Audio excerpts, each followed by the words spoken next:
السلام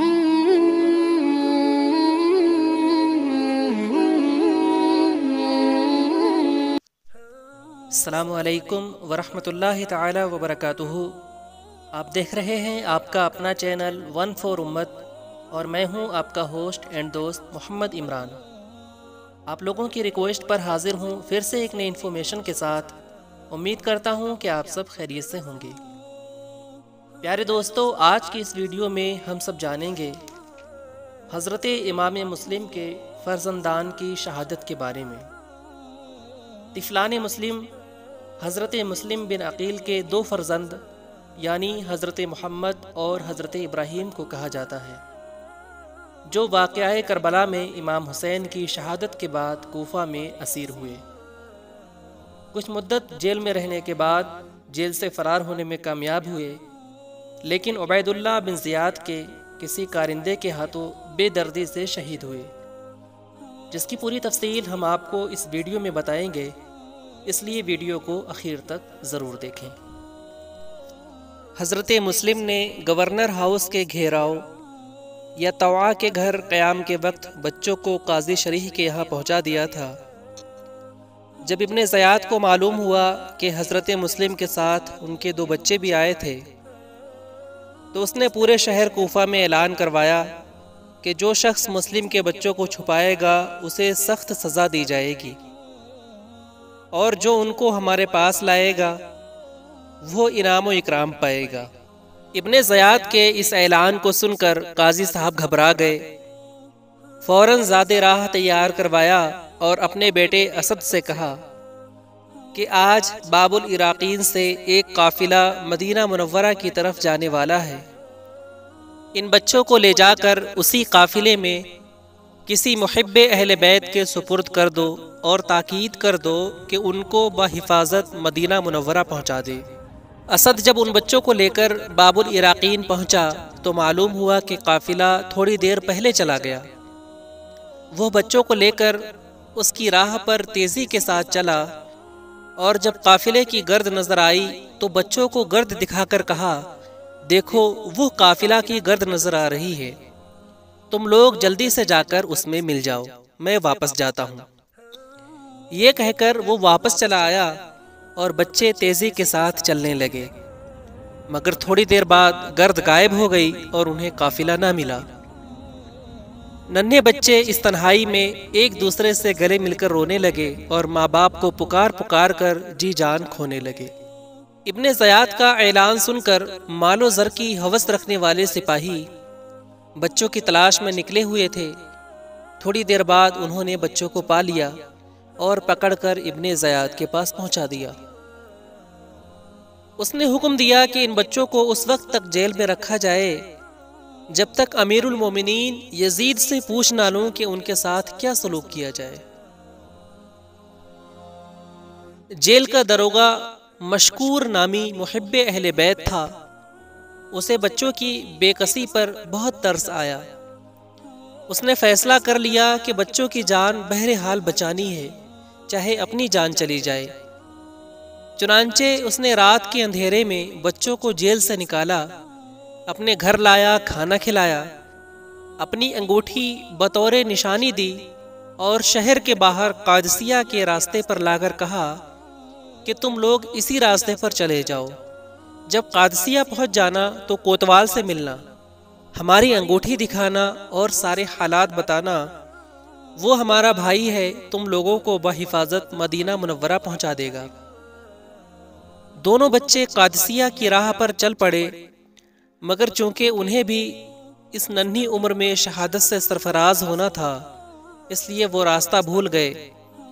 رات بھر چلتے رہے اور جب صبح ہوئی تو گھوم پھر کے اسی جگہ پہنچے کہ جہاں سے کوفہ کے باہر قادسیہ کے راستے پر چلے تھے۔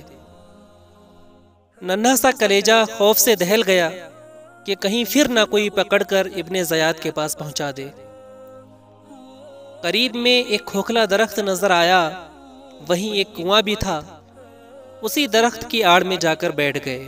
تھوڑی دیر بعد ایک لونڈی پانی بھرنے آئی، اور جب ان بچوں کو چھپے ہوئے بیٹھے دیکھا تو قریب آئی اور ان کے نورانی چہروں میں شان شہزادگی دیکھ کر کہا، شہزادو تم لوگ کون ہو اور یہاں کیسے چھپے بیٹھے ہو؟ انہوں نے کہا کہ ہم یتیم و بےکس ہیں اور راہ بھٹکے ہوئے مصیبت زدہ مسافر ہیں۔ لونڈی نے کہا تمہارے باپ کا نام کیا ہے؟ باپ کا لفظ سنتے ہی ان کی آنکھوں سے آنسو جاری ہو گئے۔ اس نے کہا غالباً تم لوگ مسلم بن عقیل کے فرزند ہو۔ اب وہ پھوٹ پھوٹ کر رونے لگے۔ اس نے کہا غم نہ کرو، میں اس بی بی کی لونڈی ہوں جو محب اہل بیت ہے، آؤ چلو اس کے پاس لے چلتی ہوں۔ دونوں صاحبزادے اس کے ساتھ ہو لیے۔ لونڈی ان کو اپنی مالکہ کے پاس لے گئی اور سارا واقعہ بیان کیا۔ اسے صاحبزادوں کی تشریف آوری پر بے انتہا مسرت ہوئی۔ اس خوشی میں اس نیک بی بی نے لونڈی کو آزاد کر دیا اور صاحبزادوں کے ساتھ بڑی محبت سے پیش آئی۔ انہیں ہر طرح تسلی و تشفی دی کہ فکر نہ کرو، اور لونڈی سے کہا کہ ان کی تشریف آوری کا راز پوشیدہ رکھنا، میرے شوہر حارث کو نہ بتانا۔ ادھر ابن زیاد کو جب معلوم ہوا کہ مشکور داروغہ جیل نے دونوں بچوں کو رہا کر دیا ہے، تو اس نے مشکور کو بلا کر پوچھا کہ تو نے مسلم کے بچوں کو کیا کیا؟ انہوں نے کہا کہ میں نے اللہ اور رسول صلی اللہ علیہ وسلم کی رضا اور خوشنودی کے لیے ان کو رہا کر دیا ہے۔ ابن زیاد نے کہا تو مجھ سے ڈرا نہیں؟ انہوں نے کہا جو اللہ سے ڈرتا ہے وہ کسی اور سے نہیں ڈرتا۔ ابن زیاد نے کہا تجھے ان بچوں کے رہا کرنے میں کیا ملا؟ انہوں نے کہا مجھے امید ہے کہ ان کو رہا کرنے کے سبب حضور انور صلی اللہ علیہ وسلم قیامت کے دن میری شفاعت فرمائیں گے۔ البتہ تو مسلم بن عقیل کو شہید کرنے کے سبب اس نعمت سے محروم رہے گا۔ ابن زیاد اس جواب پر غضبناک ہو گیا اور کہا میں ابھی تجھے سخت سزا دیتا ہوں۔ انہوں نے کہا ایک نہیں، مشکور کی اگر 1000 جانیں ہوں تو سب ان پر قربان ہیں۔ ابن زیاد نے جلاد سے کہا اسے اتنے کوڑے مارو کہ مر جائے اور پھر اس کا سر تن سے جدا کر دو۔ جلاد نے جب کوڑے مارنے شروع کیے تو مشکور نے پہلے کوڑے پر کہا بسم اللہ الرحمن الرحیم، دوسرے پر کہا الہ العالمین مجھے صبر عطا فرما، تیسرے کوڑے پر کہا الہی مجھے بخش دے، چوتھے پر کہا الہ العالمین مجھے اہل بیت نبوت کی محبت میں یہ سزا مل رہی ہے، پانچویں کوڑے پر کہا یا الہی مجھے اپنے رسول اور ان کے اہل بیت اطہار کے پاس پہنچا دے۔ پھر اس کے بعد خاموش ہو گئے اور جلاد نے اپنا کام تمام کر دیا۔ انا للہ و انا الیہ راجعون۔ ادھر وہ نیک بی بی دل و جان سے بچوں کی خدمت میں دن بھر لگی رہی اور ہر طرح سے ان کی دلجوئی کرتے رہی۔ پھر رات میں کھانا کھلا کر ان کو الگ ایک کمرے میں سلا کر واپس آئی تھی کہ اس کا شوہر حارث آ گیا۔ عورت نے پوچھا آج دن بھر آپ کہاں رہے؟ حارث نے کہا داروغہ جیل مشکور نے مسلم بن عقیل کے بچوں کو قید سے رہا کر دیا تو امیر عبید اللہ ابن زیاد نے اعلان کیا ہے کہ جو شخص ان کو پکڑ کر لائے گا اسے بہت انعام دیا جائے گا۔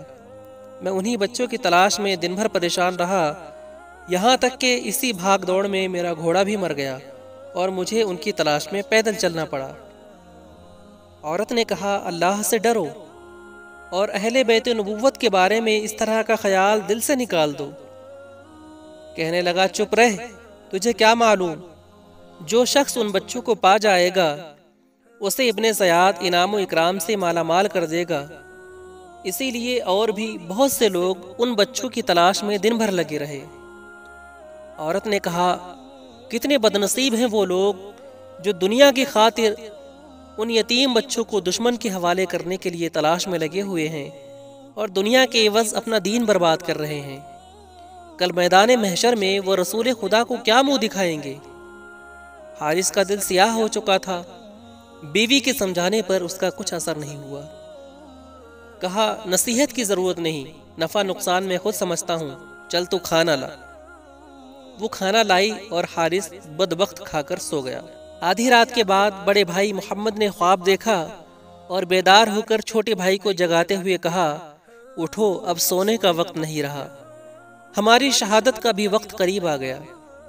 ابھی میں نے خواب میں ابا جان کو دیکھا کہ وہ نبی کریم صلی اللہ علیہ وسلم، حضرت علی، حضرت فاطمہ زہرا اور حضرت حسن مجتبیٰ رضی اللہ تعالیٰ عنہم کے ساتھ جنت کی سیر کر رہے ہیں، اور حضور صلی اللہ علیہ وسلم ابا جان سے فرما رہے ہیں کہ تم چلے آئے اور اپنے بچوں کو ظالموں میں چھوڑ آئے۔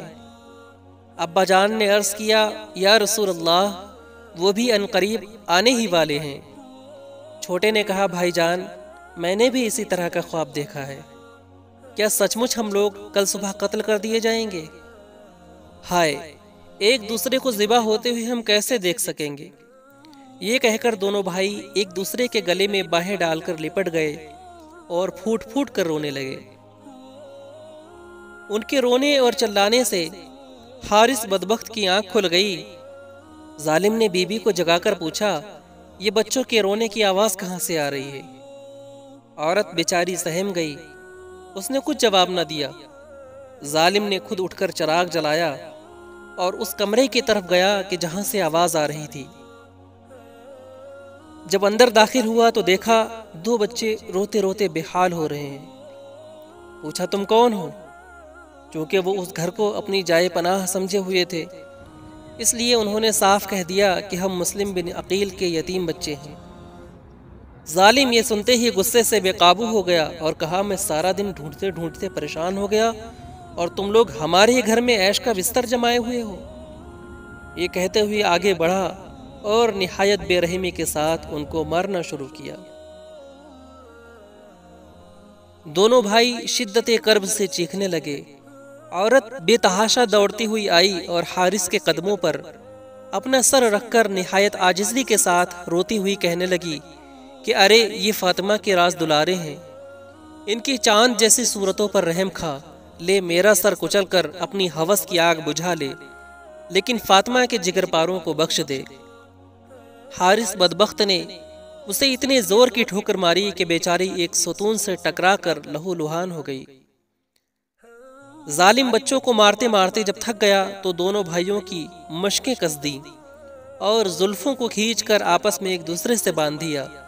اس کے بعد یہ کہتا ہوا کوٹری کے باہر نکل آیا کہ جس قدر تڑپنا ہے صبح تک تڑپ لو، دن نکلتے ہی میری چمکتی ہوئی تلوار تمہیں ہمیشہ کے لیے موت کی نیند سلا دے گی۔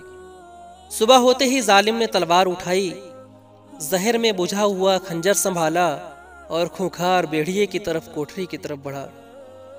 نیک بخت بی بی نے دوڑ کر پیچھے سے اس کی کمر تھام لی۔ حارث نے اتنے زور کا اس کو جھٹکا دیا کہ اس طرح ایک دیوار سے ٹکرا گیا اور وہ آہ کر کے زمین پر گر پڑی۔ اور جب وہ کوٹری میں داخل ہوا تو ہاتھ میں ننگی تلوار اور چمکتا ہوا خنجر دیکھ کر دونوں بھائی کانپنے لگے۔ بدبخت نے آگے بڑھ کر دونوں بھائیوں کی زلفیں پکڑیں اور نہایت بے دردی کے ساتھ انہیں گھسیٹتا ہوا باہر لایا۔ تکلیف سے دونوں بھائی تلملا اٹھے، رو رو کر فریاد کرنے لگے، لیکن ظالم کو ترس نہ آیا۔ سامان کی طرح ایک خچر پر لاد کر دریائے فرات کی طرف چل پڑا، اور جب اس کے کنارے پہنچا تو انہیں خچر سے اتارا، مشقیں کھولی اور سامنے کھڑا کیا۔ پھر میان سے تلوار نکالی ہی تھی کہ اتنے میں اس کی بیوی ہانفتی، کانپتی اور گرتی پڑتی آ پہنچی۔ آتے ہی اس نے پیچھے سے اپنے شوہر کا ہاتھ پکڑ لیا اور خوشامد کرتے ہوئے کہا، خدا کے لیے اب بھی مان جاؤ، اہل بیت رسالت کے خون سے اپنا ہاتھ رنگین مت کرو، دیکھو بچوں کی ننھی جان سوکھی جا رہی ہے، تلوار سامنے سے ہٹا لو۔ حارث پر شیطان پوری طرح سوار تھا۔ ظالم نے بیوی پر وار کیا، وہ زخمی ہو کر گری اور تڑپنے لگی۔ بچے یہ منظر دیکھ کر سہم گئے۔ اب بدبخت اپنی خون آلود تلوار لے کر بچوں کی طرف بڑھا، چھوٹے بھائی پر وار کرنا ہی چاہتا تھا کہ بڑا بھائی چیخ اٹھا، خدا کے لیے پہلے مجھے ذبح کرو، میں اپنے بھائی کی تڑپتی ہوئی لاش نہیں دیکھ سکوں گا۔ اور چھوٹے بھائی نے سر جھکاتے ہوئے کہا کہ بڑے بھائی کے قتل کا منظر مجھ سے نہیں دیکھا جا سکے گا، خدا کے واسطے پہلے میرا ہی سر قلم کرو۔ ظالم کی تلوار چمکی، دو ننھی چیخیں بلند ہوئیں اور یتیم بچوں کے کٹے ہوئے سر خون میں تڑپنے لگے۔ انا للہ و انا الیہ راجعون۔ حارث بدبخت نے جب بچوں کو شہید کر دیا تو ان کی لاشوں کو دریائے فرات میں پھینک دیا اور سروں کو توبڑا میں رکھ کر لے گیا۔ توبڑا گھوڑے کا دانہ رکھنے والا تھیلا، اس میں لے کر گیا اور ابن زیاد کے سامنے پیش کیا۔ اس نے کہا اس میں کیا ہے؟ حارث نے کہا انعام و اکرام کے لیے آپ کے دشمنوں کا سر کاٹ کر لایا ہوں۔ ابن زیاد نے کہا یہ میرے دشمن کون ہیں؟ کہا مسلم بن عقیل کے فرزند۔ ابن زیاد یہ سنتے ہی غضبناک ہو گیا اور کہا تجھ کو قتل کرنے کا حکم کس نے دیا تھا؟ کم بخت، میں نے امیر المومنین یزید کو لکھا ہے کہ مسلم بن عقیل کے فرزند گرفتار کر لیے گئے ہیں، اگر حکم ہو تو میں انہیں آپ کے پاس زندہ بھیج دوں۔ اگر یزید نے زندہ بھیجنے کا حکم دیا تو پھر میں کیا کروں گا؟ تو میرے پاس ان کو زندہ کیوں نہیں لایا؟ حارث نے کہا مجھے اندیشہ تھا کہ شہر کے لوگ مجھ سے چھین لیں گے۔ ابن زیاد نے کہا اگر تجھے چھین لینے کا اندیشہ تھا تو کسی محفوظ جگہ پر ان کو ٹھہرا کر مجھے اطلاع کر دیتا، میں سپاہیوں کے ذریعے منگوا لیتا۔ تو نے میرے حکم کے بغیر ان کو قتل کیوں کیا؟ پھر ابن زیاد نے مجمع پر نگاہ ڈالی۔ ایک شخص جس کا نام مقاتل تھا اس سے کہا کہ اس بدبخت کی گردن مار دے۔ چنانچہ حارث کی گردن مار دی گئی اور وہ خسرت دنیا والآخرہ کا مصداق ہوا۔ نہ خدا ہی ملا، نہ وصال صنم، نہ ادھر کے رہے نہ ادھر کے رہے۔